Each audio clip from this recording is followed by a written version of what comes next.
If our body sees too much of what we're eating repeatedly, our body could potentially think it's an intruder, and our immune system starts to react. So we don't want to eat the same thing every day. Quality of our eggs can be affected by various things, including a hormone imbalance. We have too much estrogen, too much FSH. This could negatively affect our egg quality. And also if we have our progesterone's too low, that is tightly knit, so to speak, with egg quality. And we'll go into detail about that as well. And other things that can affect egg quality include stress. So stress in itself, also stress in personal relationships, professional relationships, acute stressors, maybe the loss of a loved one or a pet, can all add to increase our stress levels, of course, and then that can add to oxidative stress problems. So oxidative stress is when free radicals are formed, and when free radicals are formed, they can negatively affect any of our cells in our body, but especially our egg cells.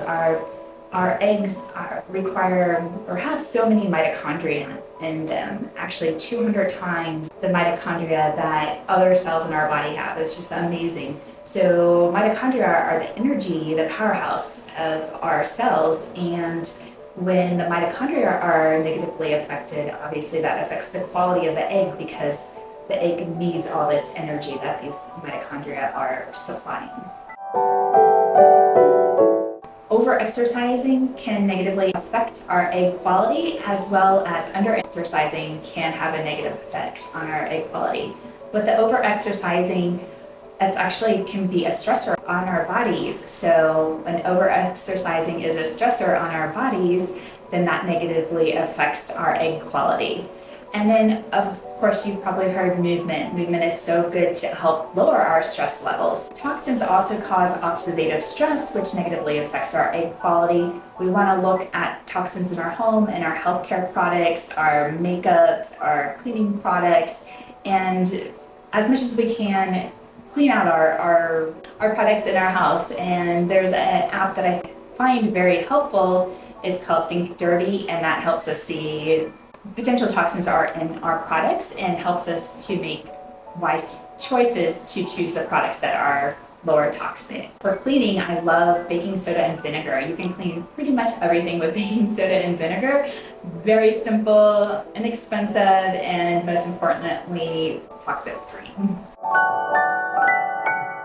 Food is medicine, you've probably heard me say. It's very important. It's going to help our egg quality. So we want to eat good food. We want food that has nutritional value. We want phytonutrients, we want macronutrients, we want micronutrients. These all come from the foods we eat, like real food, living food, plant food. The more vegetables we can eat, the better. And I know it's not always easy to transition. Maybe you do eat a lot of vegetables, wonderful, but we want to aim for 8 to 10 servings a day of vegetables. That's a lot, especially in the morning. Start in the morning. I know it's not our normal American diet to eat vegetables in the morning, but we can throw them in. An easy way to do that is ground meat, whether it's ground pork or ground beef or ground turkey, whatever sounds good to you. Throw that in the pan, throw in some veggies that you've cut up, some spices, and that makes a wonderful meal to start your day.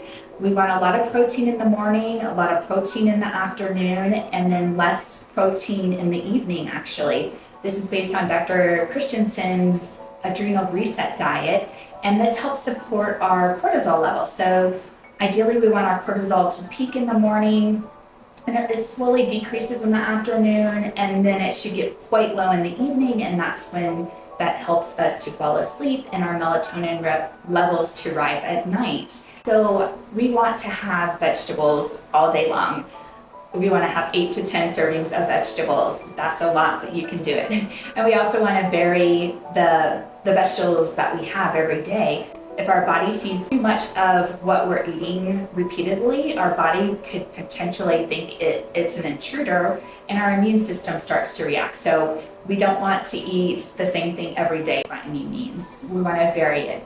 And sometimes a smoothie in the morning. If you want to put your vegetables in a blender, that can a really good high quality blender that can really smooth up your vegetables and add some fruit, that's wonderful.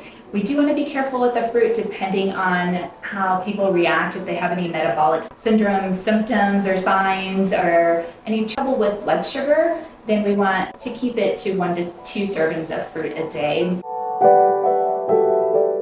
Some of my favorite tips to making your food prep and meals a little bit easier, we can add beans. Beans are a great source of protein, especially in the evening when we want to have less meat source protein. And we want to stay away from canned beans as much as possible because the lining of cans are made from plastic. And even if it says BPA free, it still has some type of chemical. So as much as possible, let's stay away from canned food.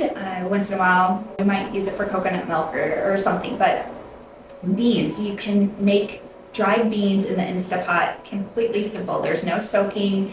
You add the beans, you add it usually 3 times the amount of water, and then look online for exactly how long to pressure cook the beans, and then voila. Another thing I love to do is to put potatoes in the slow cooker in the morning. Depending on the potato, if it's a sweet potato, I like to put that on high. It cooks all day. You come back home if you go out to work, or it's ready at the end of the day, and they're just perfect, and you didn't really have to do anything but put them in and turn it on. Good sleep is very important. That's the time we rejuvenate all the cells in our body. So it's especially important for our egg cells, which have so many mitochondria, and they need that energy, especially once they are fertilized.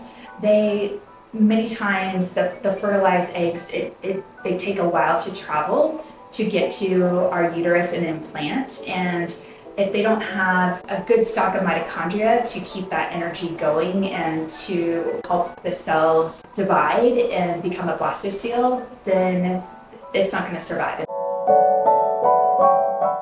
There are so many options out there, and ideally we would specifically test, instead of guess, like what supplement would be best for which person or which antioxidant.